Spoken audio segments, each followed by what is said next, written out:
Welcome back મિત્રો, આપણી channel food ટ્રાવેલમાં આજે આપણે બનાવશું લીલી ચટણી, જે ખૂબ જ પ્રખ્યાત છે અને એકદમ સરળતાથી આપણા ઘરે બની જાય, માત્ર ને માત્ર 5 મિનિટની અંદર બની જાય છે।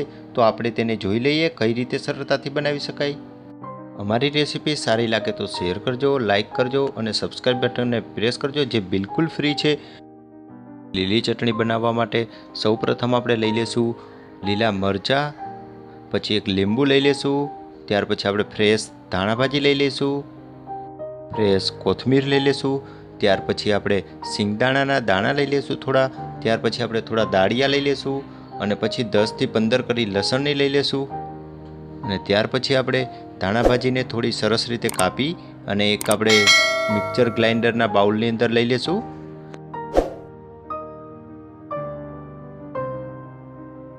કાપેલા મરચાં મોટા કટકા એડ કરશું। એમાં મરચાં એડ થઈ ગયા પછી આપણે તેમાં લસણની કળીઓ એડ કરશું,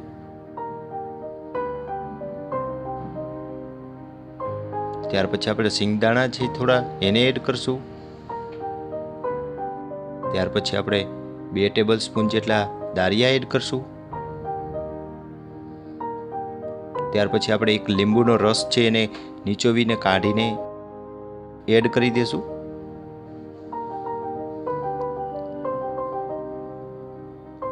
ત્યાર પછી તેમાં આપણે સ્વાદ અનુસાર મીઠું એડ કરશું। તમે મિત્રો આમાં આદુનો કટકો અને ખાંડ બી ઉમેરી શકો છો, પણ મને સ્પાઈસી વધારે ગમે છે એટલે મેં ખાંડ એડ નથી કરી। પછી હવે આપણે એને ગ્રાઇન્ડ કરી લઈશું મિક્સર ઉપર। એકદમ ઇઝી છે, સરળતાથી ફક્ત 5 મિનિટમાં બની જતી ચટણી છે, બહુ પ્રખ્યાત ચટણી છે। થોડું પાણી એડ કરશું પછી અને પછી આપણે પાછું ગ્રાઇન્ડ કરી લઈશું, તો સરળતાથી એકદમ ગ્રેવી થઈ જશે અને સરસ એકદમ તમે જોઈ શકો છો ગ્રીન ચટણી આપણી બનીને રેડી થઈ ગઈ છે। સર્વ કરવા માટે બિલકુલ રેડી છે અને એકદમ ઇઝીથી બની જતી હોય છે। તો મિત્રો, અમારી રેસીપી તમને કેવી લાગી? જો સરસ લાગી હોય તો શેર કરો, લાઈક કરો અને અમારી ચેનલને સબસ્ક્રાઈબ કરો અને બેલ આઇકનને પ્રેસ કરો, જેથી અમારી નવી કોઈ પણ વિડીયો આવે તો સરળતાથી તમારી સુધી પહોંચી શકે। Thank you for watching.